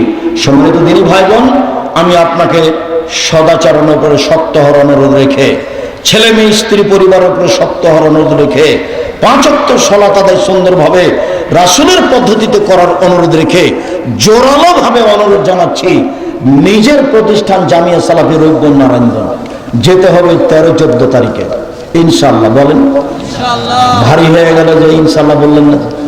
আমি প্রতি বৃহস্পতিবারে শুক্রবারে যাই, আপনার একদিন চলে না? আমি তো আপনার সাথে আছি। বিশাল প্রতিষ্ঠান, 21 নম্বর সেক্টরের সাথে লাগা বাণিজ্য মেলার পিছনে। আর মাসুম এসেছে, বই পুস্তক নিয়ে এসেছে মনে হয়। বই পুস্তকগুলো কোথায় আছে? আমার হাতের বামে। সবাই নিয়ে যাবেন। সকল দিনই ভাই বোনকে বইগুলি সংগ্রহ করার আন্তরিকভাবে অনুরোধ জানিয়ে, জামিয়া সালাফিয়া রূপগঞ্জ নারায়ণগঞ্জ ঢাকা 13-14 ফেব্রুয়ারি। প্রশংসা তো আমাদের সভাপতি সাহেব না করছেন। একটা প্রশ্ন, এই যে একটা মহিলা আছে, বাচ্চা আছে, আমার বাচ্চা হচ্ছে না, তার জন্য কি করলে বা কি বা কোনো দোয়া আছে কি? জি না, সন্তানের জন্য নির্ধারিত কোনো দোয়া নেই। বা রব্বে হাবলি জুরিয়াতান মিন লাদুনকা, বা আপনি হাত তুলে দোয়া করবেন কান্নাকাটি করে, ওটাই পর। ভোর রাতে উঠে কান্নাকাটি করে দোয়া করবেন। আপনার ভাগ্যে না থাকলে আল্লাহ কেটে লিখে দিবেন আপনার দোয়ার গতিতে, নিরাশা হবেন না। পথ ওটাই। শুকরিয়া, জাযাকুমুল্লাহ খাইর। আমি আপনাদের আন্তরিকভাবে কল্যাণ কামনা করে সবাইকে, আমার হাতের বামে বই পুস্তক আছে, বই পুস্তকগুলি নেওয়ার অনুরোধ জানিয়ে, মাসুম নিয়ে এসেছে, বই পুস্তকগুলি নেওয়ার অনুরোধ জানিয়ে, জামিয়া সালাফি রূপগঞ্জ নারায়ণগঞ্জ ঢাকা 13-14 ফেব্রুয়ারি। সৌদি আরবের বক্তা থাকবেন, পাকিস্তানের থাকবেন, ইন্ডিয়া থেকে থাকবেন, বাংলাদেশের থাকবেন। যাওয়ার জন্য আন্তরিকভাবে অনুরোধ জানিয়ে, যে বিষয়ে কথা বললাম সেই বিষয়ের প্রতি আমল করার জোরালো অনুরোধ জানিয়ে আপাতত আজকের কথা